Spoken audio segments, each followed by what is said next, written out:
to Cook Like Candy, and today we're doing desserts. So we're not doing these fruity pebble grapes. We're not doing these delicious caramel taffy grapes. We're not even doing this amazing banana pudding. If you want the recipe for all of these, they are on my YouTube. We are doing Tiana's favorite. What we doing, Ty?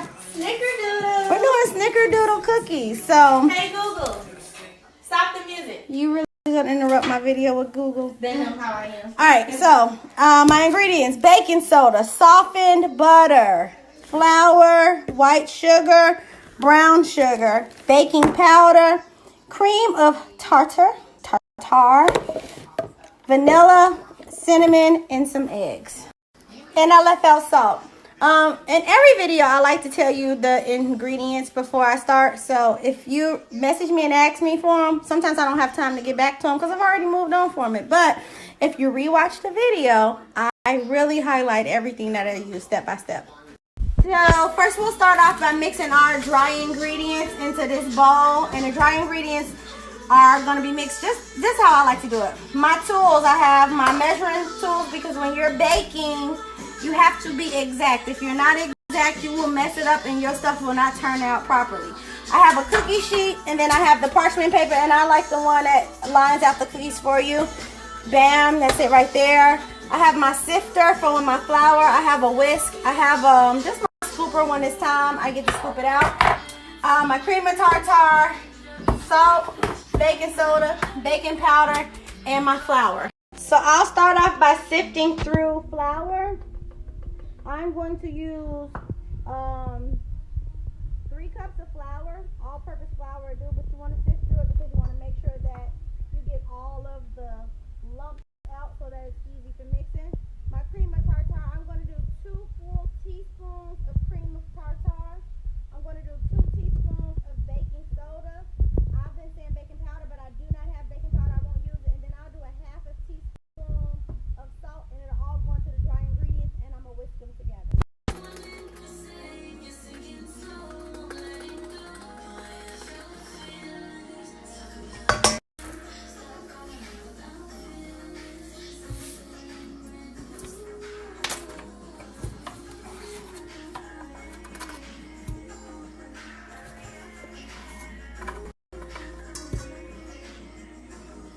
You get all your ingredients in the bowl, you just whisk them together to make sure that they blend properly and everything is nice and fluffy. And then we're going to go over to the wet ingredients. KitchenAid, because it mixes better.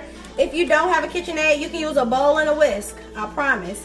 So I'm going to start off by creaming first, and when you cream, it's just pretty much your creamy ingredients. I'm going to use 2 sticks of butter, which is equivalent to 1 cup of butter, and it's already softened. If you can see, it's super soft. I just let it sit out. Actually, I'll let it sit out on the stove while I got the stove preheating. Your stove will preheat at 375. If you already don't have it on, you want to turn your stove on right now because this is the time to preheat. I have this Crisco softened butter. I'm going to add like 3 tablespoons of that. The recipe does not call for it. If you don't have it, you don't have to use it. But unlike butter, this Crisco stick doesn't have like a lot of water in it, so that's pretty cool. I'm going to go ahead and begin to cream this, and I'm going to add in, while I'm creaming, I'm not going to cream on low because I don't want to over mix anything. I'm going to use 2 teaspoons of vanilla. That's 1. Cream another one. I'm actually going to whip this on medium. Give me a better mix to get that better. So 2 teaspoons of that. Once this gets all the way creamy how I want it, turn that off. Make sure it's all in there. Once it gets creamy how I need it, I'm going to add my sugar, and I'm going to just let the butter and the sugar all cream together. Add that creaming, I'm going to go ahead and add 1.5 cups of sugar, or a little shy of 2 cups of regular sugar, because I'm going to also do brown sugar, so I don't need a full 2 cups of sugar. All right, get that sugar in there. So do you have a good presentation on the inside of that? Okay. With this 1/3 cup of brown sugar. And I've seen a couple of people who made their snickerdoodles without brown sugar, but I think it needs brown sugar. So I'm gonna get that all creamed up, and it looks like it's doing a really good job creaming. And then I'm gonna go ahead and crack 2 eggs in there. But before I crack 2 eggs in there, I'm gonna grab my spatula, and I'm just gonna get the sides all blended in. Go ahead and add an egg, one at a time. I'm gonna let it get all the way whipped in before I add the next one. When I feel like that one is whipped like I think it is, pretty good, I'm gonna go ahead and add my second egg. So just 2 eggs for this recipe.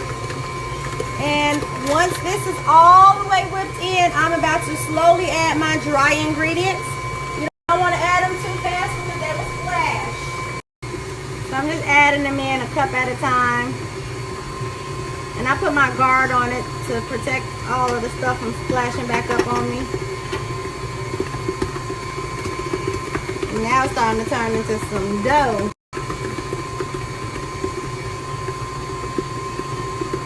My cinnamon. So I'm going to do 2 teaspoons of cinnamon in here while I'm mixing. No harm, no foul.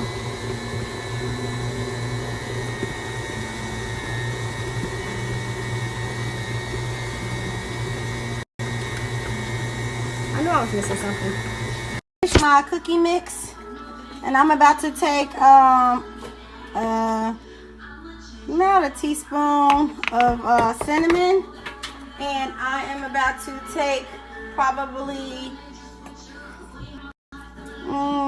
maybe 4 parts of that in sugar. That's too much cinnamon, but I'm gonna add some more sugar once I get it blended. And you want a cinnamon sugar blend, because we gotta roll our cookie dough and our cinnamon sugar for our snickerdoodle. Okay guys, I'm gonna put my batter in the refrigerator. I'm about to put it in some saran wrap and put it in the refrigerator, because I'm sorry, I need to let it firm a little more because it's still too soft, because it's still too fresh. So I'm gonna put it in the refrigerator for about maybe 20 minutes and tune back in 20 minutes, and I'll finish the baking. All right, so I rolled my ball. It's still a little soft, but it's much firmer than it was before. And my ginger, and I'm sorry, not ginger, cinnamon and sugar mix. And then I set it on my cookie. And I'm going to do the whole thing, and I'll show you when they're done. It's a total of 10 minutes, but after 5 minutes, you want to turn them. So that's my first set of 5 minutes.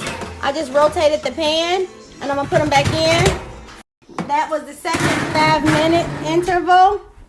I am going to set these down, and I'm going to take them off of this sheet and put them just on a flat surface so they can cool. I'll let them cool right here on the wax paper for about 5 minutes, and then I'm going to put them on the cooling rack for about 5 minutes, and that way they can cool completely.